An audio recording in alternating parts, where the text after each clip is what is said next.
మీ ద్వారాగా నేను కొన్ని విషయాలు అడుగుదాం అనుకుంటా ఉన్నాను.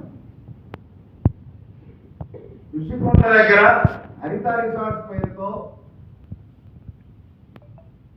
రీకన్స్ట్రక్షన్ ఆఫ్ టూరిజం ప్రాజెక్ట్ అనే పేరుతో మీరు ఎన్ని ఎకరాలకి పర్మిషన్ తీసుకున్నారు?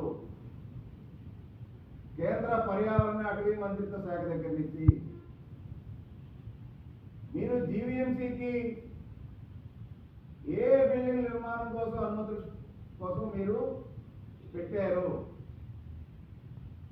మీరు ఎంఓఎఫ్కి పెట్టినటువంటి అనుమతులు ఏంటి? మీకు ఇచ్చిన అనుమతులు ఏంటి?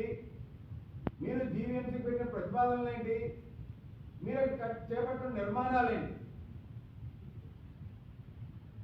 ఏదైతే ఋషికొండ సర్వే నెంబర్ 19లో ఉన్నటువంటి 65 ఎకరాల ఋషికొండ ఏదైతే 400 ఏళ్ల చరిత్ర కలిగినటువంటి ఋషికొండ ఏదైతే ఉందో, ఋషులు తపస్సు చేసేటువంటి మహోత్తమైనటువంటి ఒక ప్రాంతాన్ని విధ్వంసం చేసి ఋషికొండను ఏదైతే మీరు తొంచారో, ఆ ఋషికొండ పనులు చేపట్టినప్పుడే జగన్మోహన్ రెడ్డి ప్రభుత్వం కొన్ని లక్షల క్యూబిక్ మీటర్ల గ్రావెల్ని అన్యాయంగా అక్రమంగా అమ్మేశారని చెప్పి ఆధారాలతో మేము ఫిర్యాదు చేసాం అక్కడ ప్రభుత్వంలో పెద్దలు అధికారులు. ఆ అక్రమంగా గ్రావెల్ తరలించడమే కాకుండా అమ్ముకోవడమే కాకుండా టూరిజం ప్రాజెక్ట్ పేరుతో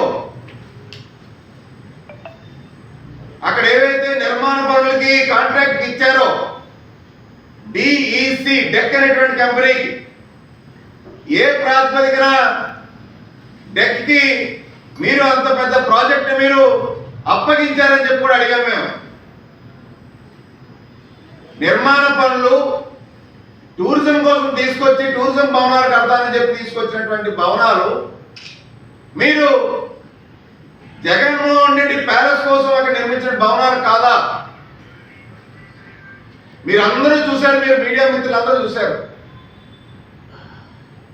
వైసీపీ ప్రభుత్వంలో ఏ రోజైనా ఋషికొండ వైపు నరమానవుడైనా సరే వెళ్ళేటువంటి పరిస్థితి ఎప్పుడైనా ఉందా? ఎవరినైనా లోపలికి వెళ్ళించే పరిస్థితి ఉందా?